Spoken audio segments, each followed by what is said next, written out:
চাঁদাবাজির বিষয়টা যদি আপনাদেরকে বলতে চাই, গতকাল পর্যন্ত একটু হতাশ ছিলাম। দেখেন, গতকালকে মনে হয় এখানে একটা প্রোগ্রাম হয়েছিল, তাই না? যে ছাত্র দল চাঁদাবাজি করে কিংবা তাদেরকে আসলে একঘেয় করে দেওয়া হচ্ছে। আসলে আমি এই বিষয়টা নিয়ে সারা বাংলাদেশে একটু কথা বলার চেষ্টা করেছি। আমি রাজবাড়িতে গিয়েছিলাম এবং রাজবাড়িতে আমি দীর্ঘদিন চাকরি করেছি। আমি টাঙ্গাইলে গিয়েছিলাম, মাদারীপুরের বেশ বেশ কয়েকটা এরকম বেশ কয়েকটা জায়গায় গিয়েছিলাম। আপনারা পতিতালয় চিনেন তো? পতিতালয় শব্দটা শুনেছেন? আমরা আসলে ওখানে গিয়ে আমার লোকজন যারা ছিল তারা গিয়ে আসলে কথা বলার চেষ্টা করেছে যে চাঁদাবাজির জন্য যারা মানুষকে মেরে ফেলে, চাঁদাবাজির জন্য একদম ভিক্ষুকের কাছে চলে যায়, চাঁদাবাজির জন্য একদম ভাসমান পতিতাদের কাছ থেকে চাঁদাবাজি নেয়, এরা আসলে কারা? এরা কি কোনো দলের, নাকি এরা কোনো দলের বাইরের অন্য আদর্শের? আমরা পতিতাদের সর্দার যারা আছে তাদের সাথে কথা বলার চেষ্টা করেছি যে আপনাদের যারা মেয়েরা আছে, মেয়ে সন্তান যারা জন্ম নেয়, তারা তো কোনো না কোনো ভাবে আপনাদের সাথেই এই পরিবেশেই থাকে, কিন্তু যারা ছেলে আছে এরা আসলে কোথায় থাকে? এদের তো আসলে এখানে কোনো কাজ নেই। তাদের পরিষ্কার কথা ছিল যে আমাদের এরা যারা এই বিভিন্ন স্ট্যান্ড আছে, বিভিন্ন জায়গা আছে, এখানে এরা চাঁদাবাজি করে, কেউ ছিনতাই করে, এদের তো আসলে লেখাপড়ার দৌড় অত দূরে নাই। আমি এই কথাটা এই কারণে বললাম যে দেখেন, চাঁদাবাজদের আলাদা একটা মোটিভ আছে।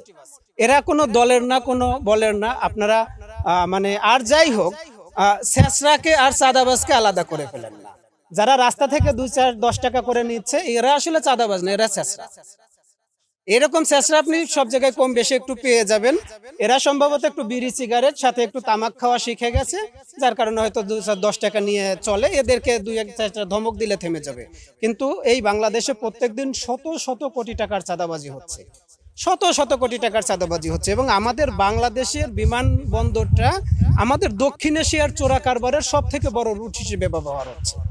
আপনারা যখন আওয়াজ তুলবেন, আপনারা বড় বড় রাজনৈতিক দল যখন আওয়াজ তুলবেন, চাঁদাবাজদেরকে যেন কোনো দলের ভিতর ধাক্কায় না দেন।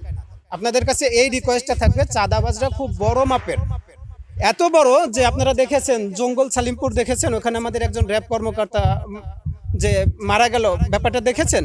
এরা সারা বাংলাদেশে এরকম শক্তিশালী। এরা পুলিশের সাথে ফাইট দিতে যে জনবলটা লাগে, এরা পুলিশের সাথে ফাইট দিতে যে অস্ত্র শস্ত্র এদের লাগে, সেই রকম সক্ষমতা এদের আছে।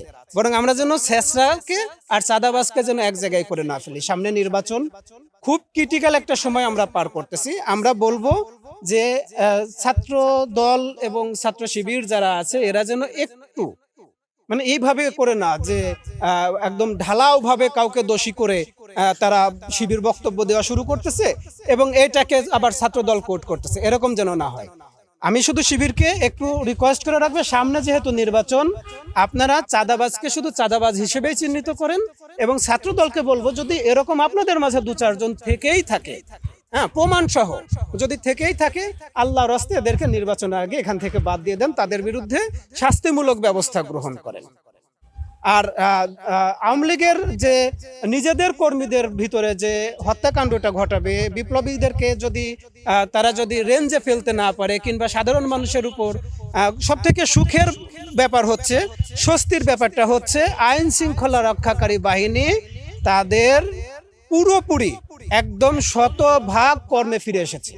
আপনারা এটা জেনে মানে আনন্দিত হবেন যে আইন শৃঙ্খলা রক্ষাকারী বাহিনী এবং সেনাবাহিনী একসাথে মিলে নির্বাচনের আগে কোনো রকম কোনো বিশৃঙ্খলা ঘটতে দিবে না। সেক্ষেত্রে আওয়ামী লীগ সর্বোচ্চ সতর্কতায় থাকবে, চেষ্টা করবে যেন তাদের নিজেদের ছোট ছোট যারা পদধারী কর্মীরা আছে তাদেরকে যেন মেরে ফেলানো যায়, এবং এটাকে মব হিসেবে চালিয়ে দিয়ে আগামী নির্বাচনটাকে কোনো রকম বিতর্কিত করা যায়। আর তার একটা উদাহরণ আপনারা দেখেছেন, সাদ্দাম নামে এক ছাত্রলীগ কর্মীকে দেখেছেন যে তার পরিবার নিজের মেয়েটাকে, 9 মাসের মেয়েটাকে পানিতে চুবিয়ে মেরেছে, তারপরে সে আত্মহত্যা করেছে।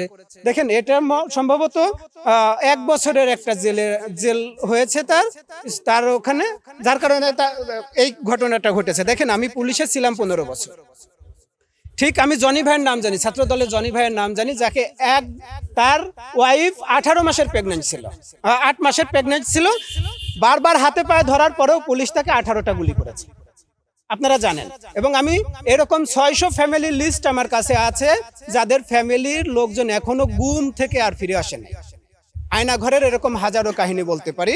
আপনারা যারা আজকে এক সাদ্দামের কাহিনীটা জানাচ্ছেন, দেখেন একজন অপরাধ করেছে, তাকে জেলখানায় নেওয়া হয়েছে, তার জামিন হয়েছে, জেল গেট থেকে আবার তাকে গ্রেপ্তার করা হয়েছে। এরকম ঘটনা এর আগে হাজারো ঘটেছে। এই সাদ্দাম একার কাছে এরকম ঘটে নাই।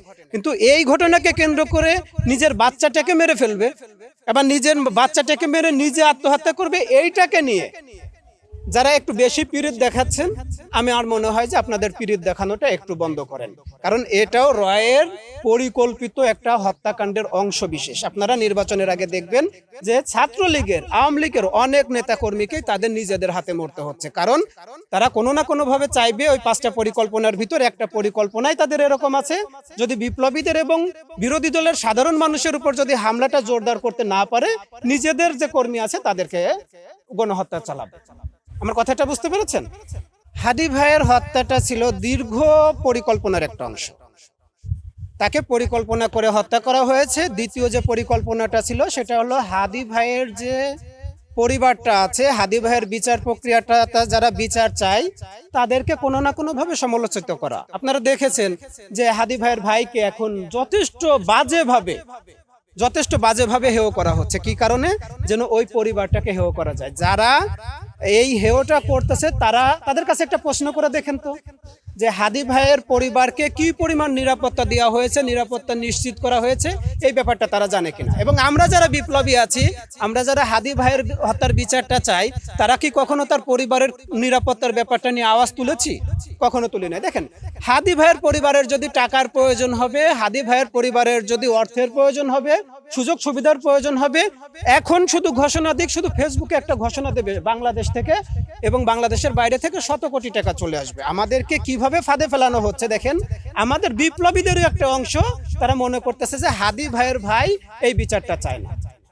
দেখেন, এটাকে আরো বিতর্কিত করার জন্য কি করা হচ্ছে, আমরা প্রথমেই দেখলাম আমাদের আন্দোলনটাকে দমিয়ে দেওয়া হলো ভয় দেখিয়ে।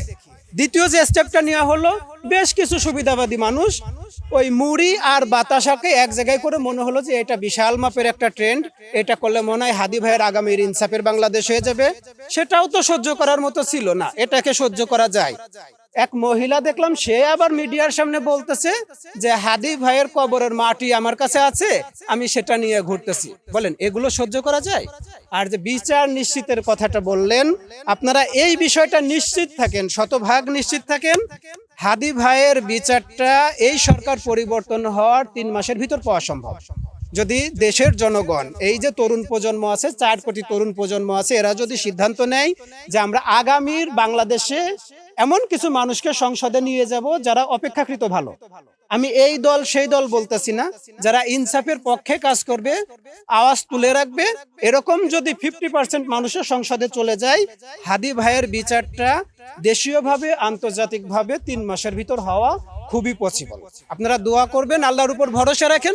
সবাইকে বলি, বিপ্লবীরা যারাই আছে আপনাদেরকে বলি, সোশ্যাল মিডিয়ার যে ওয়ারটা আছে এটাকে চালিয়ে নিয়ে যান, ইনকিলাব মঞ্চে আপনারা কালচারাল ওয়ারটা চালিয়ে নিয়ে যান, আর সবাই মিলে চেষ্টা করেন যেন হ্যাঁ ভোটটা জয়ী হয়, আগামীর বাংলাদেশটা সুন্দর হয়। হাদি ভাইয়ের ইনসাফের বাংলাদেশে যদি মাত্র 50% সংসদ সদস্য থাকে, ওখানে হাদি ভাইয়ের হত্যার বিচার প্রক্রিয়াটা আমরা 3 মাসের ভিতর সম্পন্ন হতে দেখবো ইনশাআল্লাহ।